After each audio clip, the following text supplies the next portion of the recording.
Bonjour à tous et bienvenue dans cette nouvelle émission de l'Estival. Nous sommes toujours à Saint-Jean-de-Mont, on a changé d'endroit, on est entre la base de voile et l'estacade que vous pouvez voir derrière nous et on va parler de la SNSM avec nos deux invités.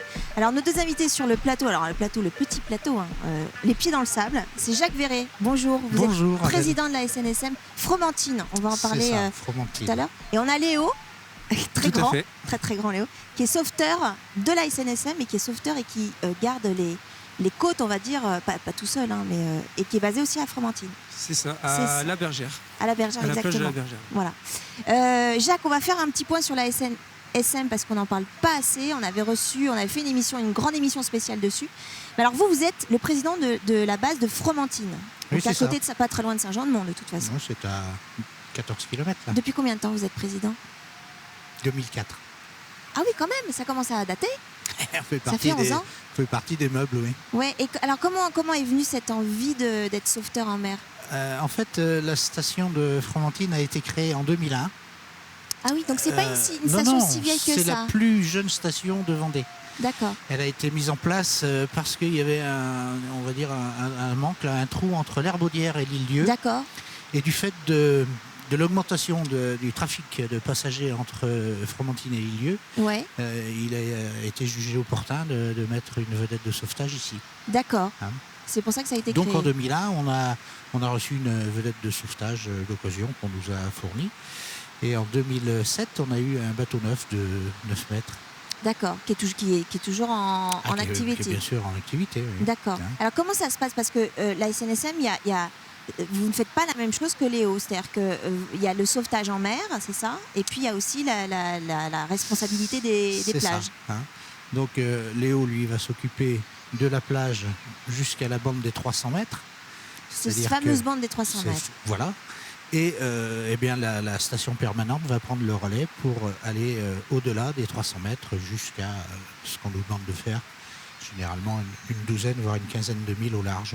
D'accord. Alors c'est marrant parce que Léo, je le regarde depuis le début. Vous êtes en train de regarder s'il n'y a pas un souci sur la plage. Alors le micro, Léo. Pardon, je regarde le plan d'eau. Oui, pour voir s'il n'y a pas de souci. Alors que vous n'intervenez pas ici à Saint-Jean-de-Mont. Vous êtes aussi à Fromentine. Oui, j'interviens seulement à la plage de la Bergère, mais c'est un moyen de voir une autre côte. C'est un réflexe aussi. Oui, voilà, c'est un réflexe. Et puis quand on regarde la bande des 300 mètres, on voit qu'il y a des planches à voile et tout ça. Il y a quand même quelques dangers. Ouais. Vous êtes combien en tant que en surveillant? Je sais pas comment on dit. On dit surveillant de plage on ou peut dire sauveteur? surveillant de baignade et le nom exact c'est nageur sauveteur. Nageur sauveteur. Et donc vous êtes combien alors sur la sur la plage à la Bergère, nous sommes 5. Et en tout à Fromentine, on est 9. Donc 4 sur la plage centrale de Fromentine. D'accord. Et 5 à la Bergère. Et Jacques, en totalité sur la base de Fromentine à la SNSM, vous êtes combien? On est actuellement 18. Ça évolue en fonction des années, mais disons qu'on est entre 16 et 18. Hein. Il y a une vocation à être sauveteur, nageur sauveteur? À l'origine, la majorité des sauveteurs embarqués étaient des marins... Quand vous dites embarqués, c'est sur les bateaux? Sur les bateaux, oui. Ouais. Étaient des marins de métier, quoi. Soit des marins issus de la pêche, soit des marins de commerce ou des marins de la marine nationale. Mm. Et il se trouve que de plus en plus, maintenant, il y a de moins en moins de marins pêcheurs. Parce que dans le les métier ports, aussi voilà. est de moins en moins présent. Et donc, on a de plus en plus de gens extérieurs à ces métiers qui viennent de l'artisanat, du commerce, etc. etc. Hein. Et qu'on doit former, bien sûr. On a souvent affaire à des très bons plaisanciers, mais ça ne remplace pas toute une vie de marin-pêcheur qui a travaillé dans ces rochers-là, sur cette côte. Qui connaissent la côte. C'est ce qui est fondamentalement demandé à un patron de canot de sauvetage, de connaître sur le bout des doigts sa zone d'intervention. Mais Jacques, vous étiez marin-pêcheur avant? J'étais ostréiculteur. Ah oui, vous avez dévié un peu. Voilà, je suis un petit marin de la baie, quoi. Oui, non, mais vous connaissez la mer. On connaît la mer parce que les méthodes d'élevage et de travail pour l'ostréiculture ont énormément changé ces dernières années. Mais autrefois, on avait tous ce qu'on appelait des pinasses avec des chalands derrière, etc. Ouais. On faisait du remorquage tous les jours, quoi. Ouais. Mais comment on en vient? Parce qu'ostréiculteur, on n'en vient pas forcément à être nageur sauveteur. Non, je ne suis pas nageur sauveteur, je suis sauveteur embarqué. Oui, alors pardon. Excusez-moi, je vais me fâcher. On va se fâcher. Non, mais comment on fait la bascule, en fait? Bon, on m'a dit, tiens, bon, est-ce que tu... Bon, on avait certaines connaissances du milieu et le délégué départemental de l'époque nous a demandé si on était d'accord pour armer ce bateau. D'accord. Donc, oui. Ça m'a semblé... naturel.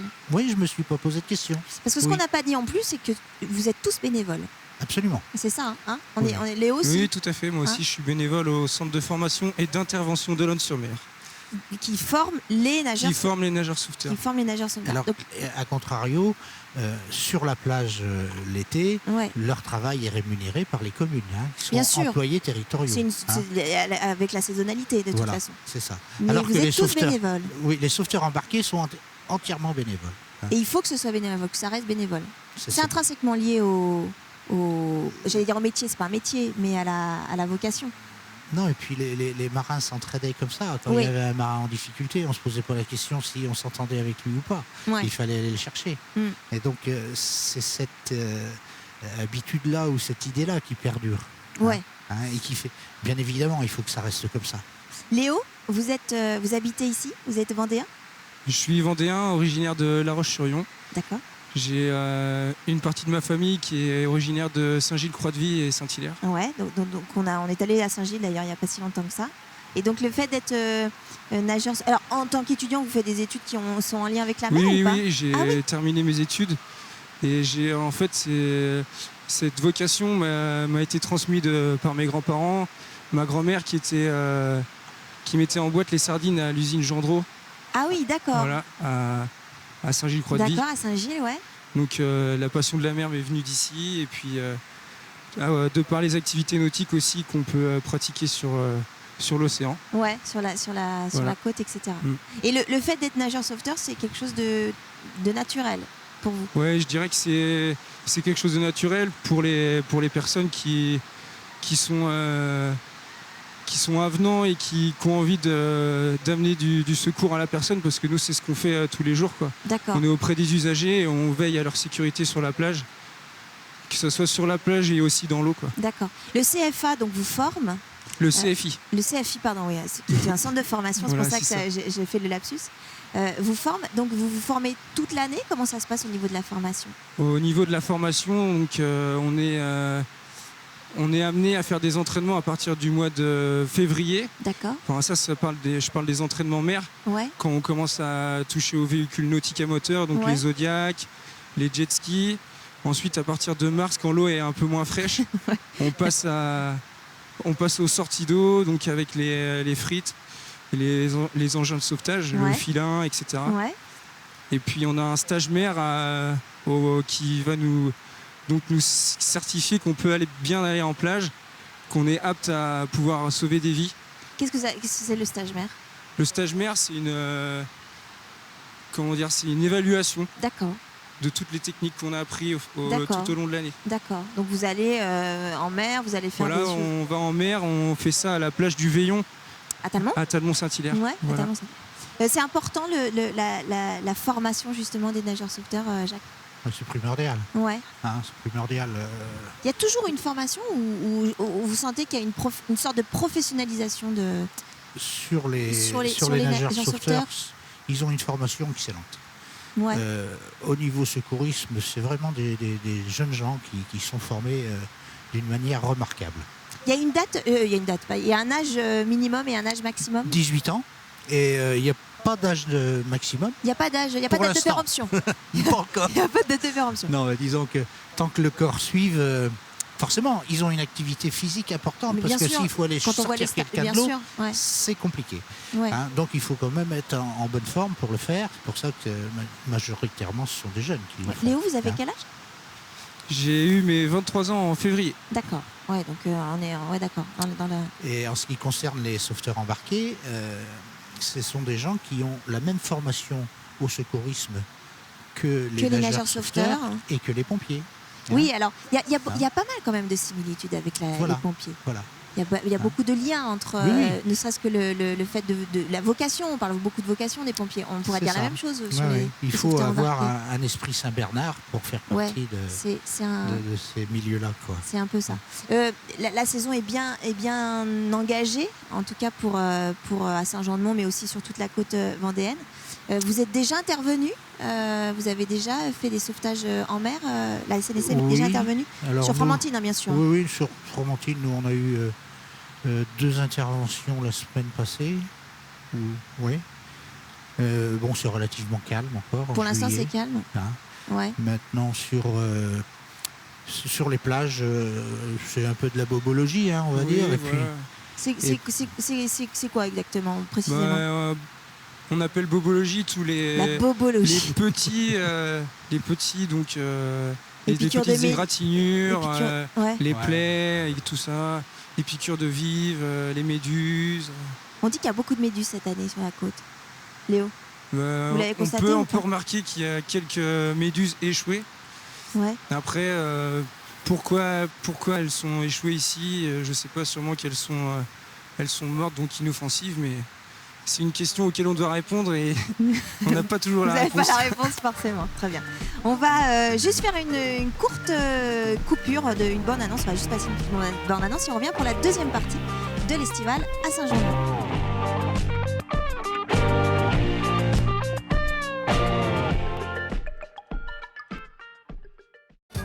C'est l'été sur TV Vendée, alors on sort les caméras et on s'installe au soleil pour profiter des plus beaux lieux du département.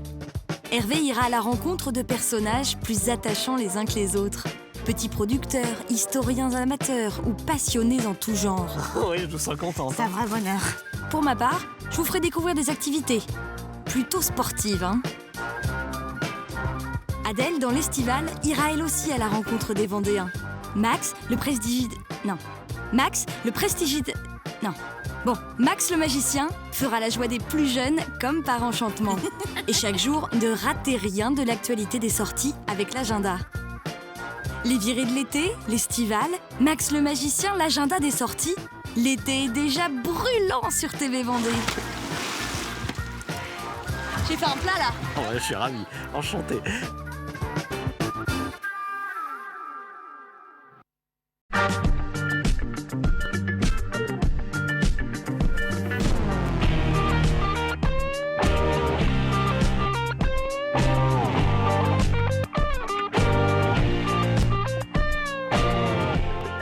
De retour dans la deuxième partie de cet estival où nous sommes à Saint-Jean-de-Mont, près de l'Estacade, entre la base de voile et l'Estacade. Et nous sommes en compagnie de Léo et de Jacques Verret de la SNSM. Jacques, vous êtes le président de la SNSM de Fromentine, parce qu'il n'y en a pas à Saint-Jean-de-Mont. Il n'y en a plus. Il y en a plus. Il y en a eu, mais il n'y en a plus. Voilà.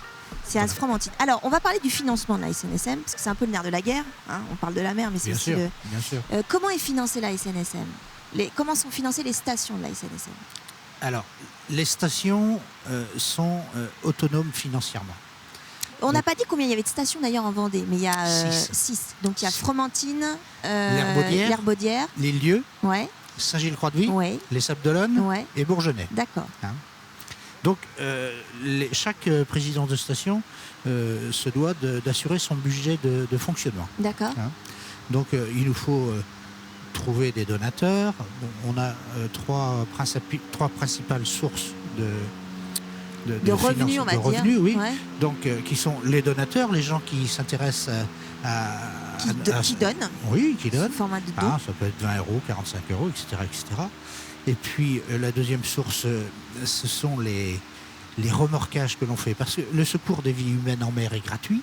Oui. Sauf qu'à partir du moment où on intervient sur du matériel, un bateau, une planche à voile, etc., eh bien, ce travail-là est payant. D'accord. Donc, on a des tarifs horaires qui nous sont donnés par Paris à travers le ministère compétent. Et donc, ces tarifs-là varient de 400 € de l'heure à 600 € en fonction de la grandeur du bateau qui intervient. Donc ça, c'est la deuxième source. Et la troisième? Et la troisième, ce sont les t-shirts, les casquettes, les produits dérivés. Les produits dérivés qu'on vend à travers les différents... goodies. Voilà. les différentes petites manifestations qu'on est amené à faire et qui nous rapportent un peu d'argent pour pouvoir payer À quoi ça sert le financement Oui, voilà. justement? Alors, ça nous sert à payer l'entretien du bateau, Ouais, le gasoil, ouais. le mécanicien, etc., etc. Toutes les réparations électroniques sur les matériels que l'on a. Et puis, ça nous sert à équiper aussi les sauveteurs. Par exemple, un équipement pour un sauveteur, c'est 1 200 €. Ouais, d'accord. Ouais. Donc, tout ça à penser et à financer. Et puis, on se doit aussi de préparer l'avenir. C'est-à-dire que quand il s'agit d'investir dans un nouveau bateau, la station a une part de 25% sur l'investissement. D'accord. Donc on se doit là aussi de mettre un peu d'argent de côté quand on en a pour pouvoir préparer l'avenir et prévoir ses futurs investissements. Est-ce que vous trouvez avec... là, on devrait sortir de la crise, mais est-ce que vous trouvez qu'en temps de crise, c'est difficile aussi de trouver des financements? La SNSM, malgré... Parce qu'on, je vais enfoncer une porte ouverte, mais on dit toujours que tout le monde aime la SNSM parce qu'évidemment, on sauve des vies. Oui. Mais est-ce que c'est difficile quand même dans ce contexte-là de trouver des financements, surtout quand c'est basé principalement sur le don? Forcément que c'est difficile. Ouais. Forcément, Vous l'avez senti? Ah oui, on a eu une baisse, nous, au niveau des individuels. Ouais. On a eu une baisse depuis l'année dernière de nos dons, quoi. D'accord. Les entreprises ont aussi beaucoup plus de difficultés, elles resserrent leur budget. Ouais. Bon, et puis les collectivités locales qui nous aident. Bon, on va dire que... Mais malgré votre notoriété qui n'est plus à faire, il faut toujours aller à la pêche au don. Il faut forcément aller à la pêche au dos. Juste un chiffre. Oui. Dans les ports de plaisance, il y a 400 000 bateaux. Mhm.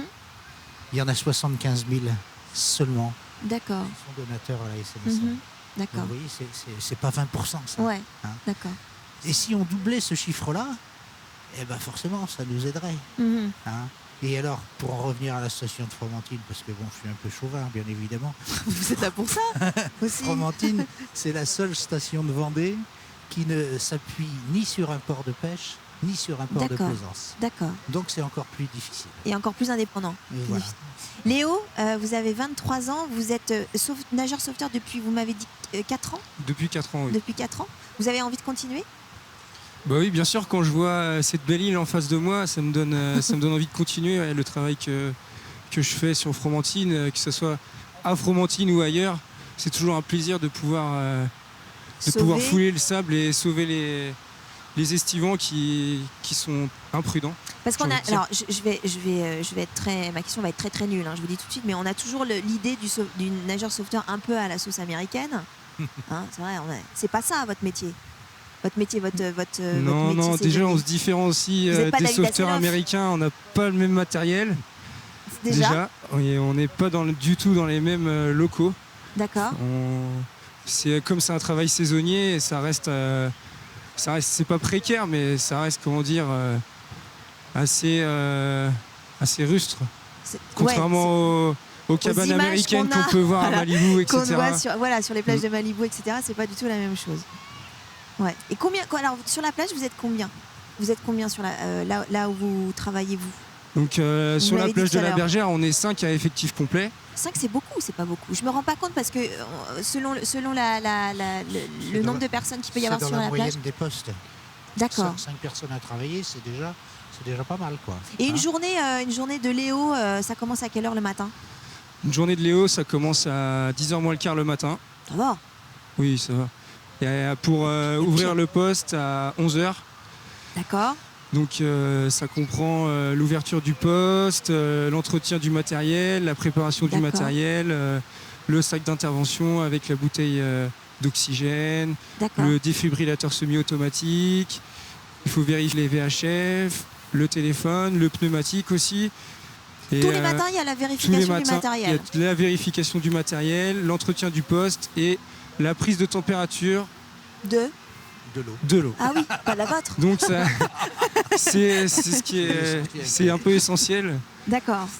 La nage le matin pour être aussi frais toute la journée au poste. D'accord. Est-ce qu'il y a des filles chez les nageurs sauveteurs. Oui, tout à fait. Moi, j'ai la chance, entre guillemets, d'avoir 2 filles dans mon poste, Olwen et Marie, Ouais, que je salue d'ailleurs. ouais, Et puis aussi Renato et Théo, d'accord. donc 2 autres de mes collègues, qui sont aussi nageurs sauveteurs, mais pas du même centre. D'accord. Eux D'accord. viennent de Lorient et puis Nantes. C'est-à-dire que comment ça se passe? Vous avez une sorte de sélection des nageurs sauveteurs? Vous vous arrangez entre stations? Non, c'est que les jeunes, à la sortie de l'hiver, formulent des vœux Postule, ouais, entre guillemets. pour leurs futures affectations. D'accord. Donc en fonction, bon, c'est Paris qui gère ça, hein, mais disons D'accord. qu'ils essayent au mieux possible de donner satisfaction aux jeunes quand ils le peuvent, quoi. Si vous avez envie d'être à Saint-Jean-de-Mont ou à la Voilà, Fromentine, ils voilà. viennent à Fromentine. Voilà, c'est ça. D'accord. C'est ça. Et Léo, vous n'avez pas envie d'aller surveiller une autre plage? J'ai déjà eu l'expérience l'opportunité d'avoir surveillé d'autres plages que Fromentine. Donc je peux vous les citer. J'ai été à Notre-Dame-de-Mont, un peu plus au nord, ici de Dans Saint-Jean-de-Mont. le même coin, ouais. J'ai été aussi à Batte-sur-Mer, à Pénétin, là où il fabrique la moule de Bouchot, Ouais, connue dans le Morbihan. ouais. Mais après, que ça soit une plage, pas forcément côte dangereuse, parce qu'il y a certaines plages Ouais, qui sont ouais, répertoriées ouais. pour leur dangerosité. Ouais. On trouve toujours le moyen d'intervenir, que ce soit en côte dangereuse ou sur des plages un peu plus calmes comme ici. D'accord. Ce ne sera pas le même type d'intervention, mais il y a toujours, notre présence est toujours primordiale. Enfin, je pense. Il y a eu des gros accidents déjà, ici? Ici, Des grosses interventions sur grosses la plage? interventions, tout à fait. Déjà au début du mois de juillet, sur la plage de la Braie, donc non loin de Fromentine, il y a eu un arrêt cardiaque sur le premier jour d'ouverture du poste. Ah oui, ça mettait bien en jambes. Ouais, ça met en jambes, c'est un peu triste. Ouais. Et puis aussi sur Saint-Hilaire-d'Orier, ils ont aussi fait un arrêt cardiaque. Donc ouais, les dangers sont un peu partout finalement. Quelle est les gens sont, vous les trouvez plutôt, comment dire, j'ai pas le mot, mais est-ce qu'ils sont négligents? Voilà. Est-ce que la plupart du temps, je parlais forcément des estivants, mais est-ce qu'il y a de la négligence? Oh, Jacques, je pense. en mer, Ah, en mer, oui, quand même. il y a de la En mer. négligence? Oui, on va dire que 50% des accidents qui ont lieu en mer C'est de la négligence. c'est de la négligence. Mais hein. c'est quoi, par exemple? Mais c'est de la négligence vis-à-vis du matériel. Ouais, c'est ça. hein. C'est de la négligence vis-à-vis de la météo, parce qu'on n'a pas pris la météo ou on s'est cru un peu plus fort qu'on ne l'est. Ouais. Et puis, tellement de petites choses, parce qu'une chose minime, au départ, peut se transformer en Pour prendre des drame. proportions énormes. Voilà, Ouais, c'est hein. ça. Ça fait boule de Donc, neige. c'est pour ça qu'on essaye d'intervenir le plus vite possible, parce que quand on a souvent affaire à des personnes en détresse, même si le danger n'est pas immédiat, on a affaire à des personnes On en panique. détresse. Ça Il y a existe aussi. la notion de panique. Voilà. Léo, est-ce que sur la plage, il y a les plus grandes négligences, c'est quoi? Par exemple, les coups de soleil, ne pas se protéger la peau. Oui, je pense qu'une des plus grandes négligences des usagers, ça peut être donc la protection solaire. Surtout des enfants, je suppose. Les enfants en bas âge aussi, les couvre-chefs qui sont normalement obligatoires. L'hydratation aussi, parce que les gens ne pensent pas forcément à Surtout qu'il s'hydrater. fait très chaud en ce moment. Certes, il peut faire très chaud ici. Ouais. Mais aussi le fait de rentrer dans l'eau sans s'y habituer, rentrer directement, on peut aussi avoir affaire à un choc thermique, exact. Ouais. Donc ouais, il y a certaines négligences Qui reviennent tous les ans. qui on a beau reviennent, le et nous dire, on est là justement pour faire une prévention sur ces négligences. On est là pour rappeler aux gens qu'il faut faire très attention, même s'ils sont en vacances, il peut leur arriver une beauté malchance qui peut gâcher en plus les vacances. qui peut gâcher les vacances. Ouais. Jacques, si vous aviez, pour terminer cette émission, si vous aviez un conseil à donner à une personne qui a envie de rentrer à la SNSM, ce serait quoi? Est-ce qu'il faut des qualités spécifiques? Il faut être volontaire, bien évidemment. Ouais. Il faut avoir du temps. Ouais. Et en fait, c'est un véritable engagement. Oui, c'est ça. Il ne faut pas dire je vais venir à la SNSM Je veux voir. pour voir, non, parce que il y a vraiment du On boulot. s'implique. Ouais, il faut être c'est ça. impliqué. Quand on fait partie d'une équipe de football, Ouais. il faut aller aux entraînements Ouais. pour que l'équipe Bien fonctionne. sûr. Chez nous, c'est la même chose. Ouais. hein.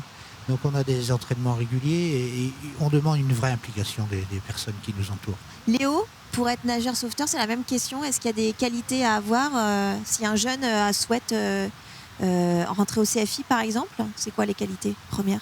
Eh bien, les qualités, c'est comme le disait Jacques, être volontaire parce qu'on a des dispositifs de premier secours à tenir au sein du centre de formation qui permettent justement de faire vivre notre centre. Et il faut aussi être, donc je pense qu'il faut être très, pas téméraire, mais il faut avoir... Pas avoir peur. Ouais, voilà, c'est ça, il faut être... La notion d'engagement. L'engagement, il faut être combattant, j'ai envie de dire, Ouais. pour pouvoir aller dans l'eau, même à n'importe quel moment, quoi. Ouais. Ne pas y aller sans vraiment se poser de questions. En étant prudent, mais sans jamais se poser de questions. Merci beaucoup d'avoir accepté l'invitation de l'Estival. Bel été. Bossez bien, hein, il y a peut-être du boulot. Merci, on se retrouve très vite pour un nouveau numéro de l'Estival, toujours à Saint-Jean-de-Mont. Très belle soirée sur TV Vendée.